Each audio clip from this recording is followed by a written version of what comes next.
So imagine this. It is 3 p.m. on a very warm and sunny Malaysian afternoon.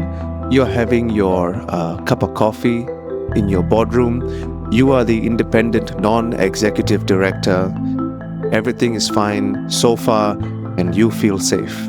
But outside your office, or 2 floors down, or 3 floors down, there is a junior procurement officer or a junior purchasing officer that is signing off an inflated invoice. He's accepting a consultancy fee from a vendor to approve a batch of substandard materials. Now, you don't know this purchasing officer's name or this purchasing exec's name. You've not seen the invoice. And you definitely didn't authorize, or maybe will never authorize, such a bribe. But do you know that there is an act that says his crime is your crime? The handcuffs don't fit the person who just took the money, but it will also fit the person who failed to stop it from happening. And today, that person could be you. We carry on in my conversation with the independent and non-executive director, Mr. Yusuf, to see if your check and balance is actually a trapdoor. No, I came across this ruling that I think it's the Companies Act, where it says that when staff does fraudulent activities, particularly where money is involved, or fraudulent activities in general, and when the staff is found liable, the company is also found liable. Yes. Right? And I think it's Section 17A that says that the company is found liable whether or not it is aware of the matter. Yes. I found that to be very interesting and disturbing at the same time. Because if the company is aware of the staff's misdeeds, then they are found liable, that's okay.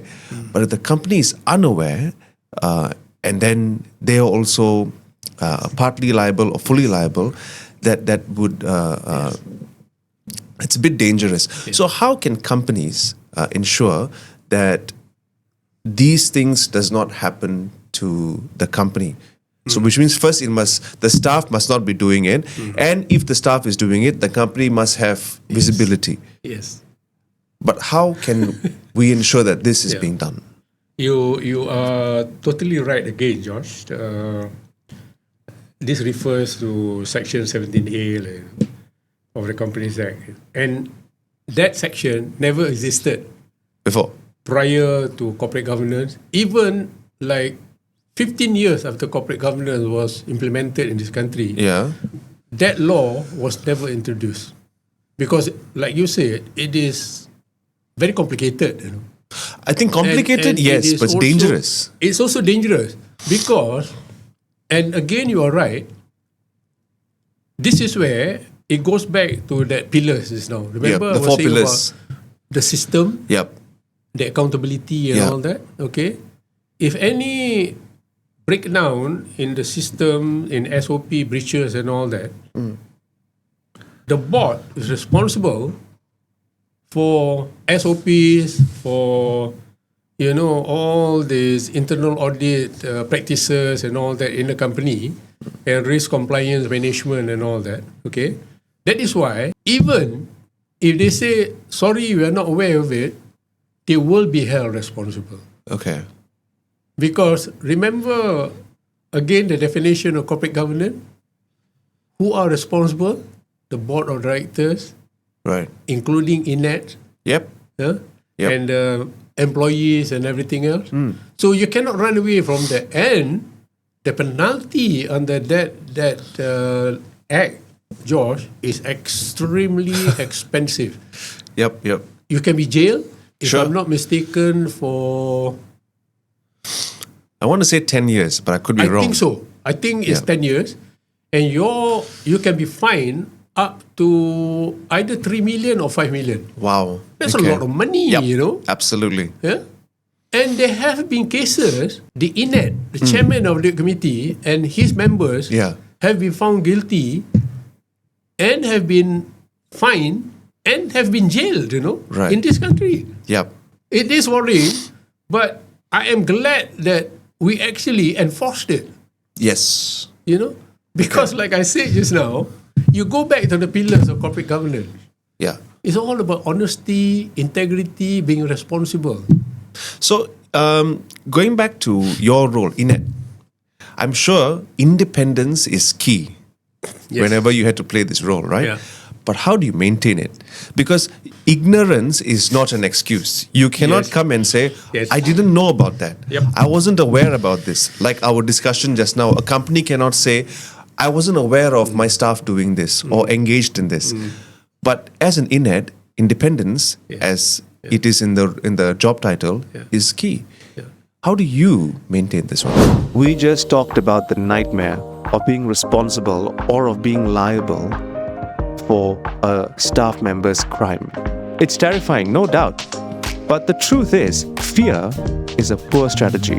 You need a shield to protect yourself and your organization. That shield is a robust governance framework, which our sponsor for today delivers, Gap Advisory. Gap Advisory don't just help you form a business, but they also arm your business. They will ensure that your paperwork are all watertight and your processes are robust against corruption. They offer expert advising on corporate governance matters, helping you build the fences before the disaster strikes on your organization. So stop worrying about what you don't know. Partner with Gap Advisory today and turn your fear into informed confidence. And now, back to Mr. Yusof. To maintain the independence is very easy, but some people may find it very, very difficult. Because like I said just now, my responsibility as an INED was defined by the definition of corporate governance now. Which includes the 4 pillars. Yes, and the 4 pillars. Right. Transparency, honesty, integrity, credibility, and all that. If an independent non-executive director does not have those characteristics, my advice is don't become an INED. Seriously, I'm very, very serious about that. Right. Josh. Let me share this, elaborate on this a bit more. When I took up my first board appointment, it was a public listed company in Kedah. So I went for the first audit committee. I chaired the first audit committee meeting. Yep. And then I attended my maiden board meeting in the afternoon. Yep. Before flying back to KL. And there were a lot of things that were discussed in the audit committee meeting and in the board meeting. But unfortunately, because of my first maiden meeting as an INED, I was not sure whether I should be completely outspoken, completely blunt, and tell them, no, I don't agree with this. No, this is rubbish or whatever it is, Right. And you know what happened? When I got back home that evening, I couldn't sleep. I just couldn't sleep. What troubled you? I had to do it, Sure. because what they recommended or what they wanted to do, as far as my knowledge is concerned, as far as my experience is concerned, you mentioned about this just now, earlier on, right?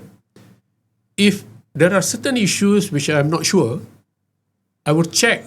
That is the only time when I will call the management and say, hey, this case, I heard something going on in the company involving this director or this head of department and all that. Right. Can you brief me about what is it? Yeah. Because I want to understand whether is it a real problem or it is not a problem. Sure. Then somebody, the internal audit department or the head of department will then sit down with me, explain it to me. Dia kata, Cik Yusof, this problem is real. We cannot do this.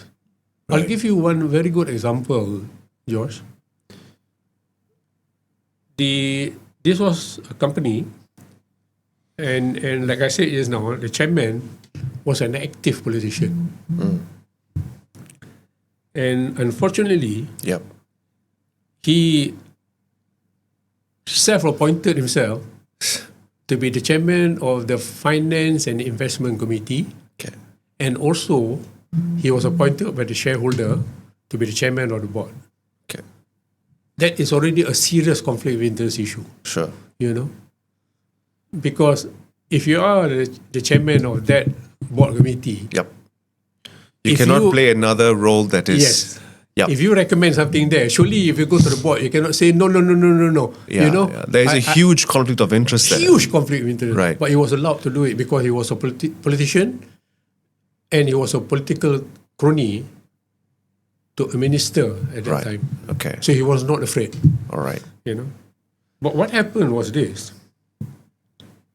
The company wanted to upgrade its IT system. So they called for a tender. Tender was, again, this is 20, 30 years ago. The tender value was about 15 million or something. Big money at that time. And after the bids were submitted,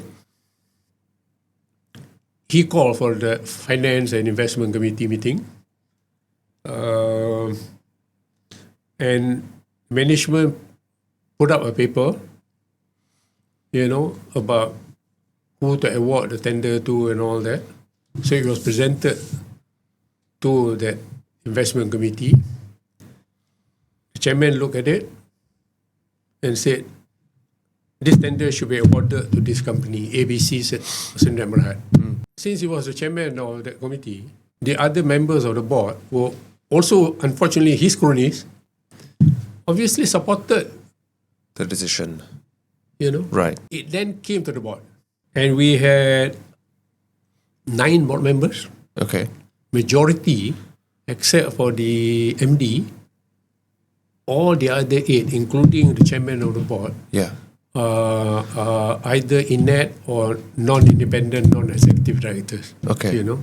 He was defined as non-independent because his position there is because of his political connection. Okay. So come the day of the board meeting, this issue came upon for endorsement by the board. Okay. Obviously, the chairman of the board said, we have discussed this. The committee, investment finance committee has agreed to appoint this company, ABC Sdn Bhd, Yep. to carry out this IT project, which is going to be implemented as soon as this appointment is confirmed. Then I was waiting. I wanted to see whether anybody would express their disagreement and dissent on it.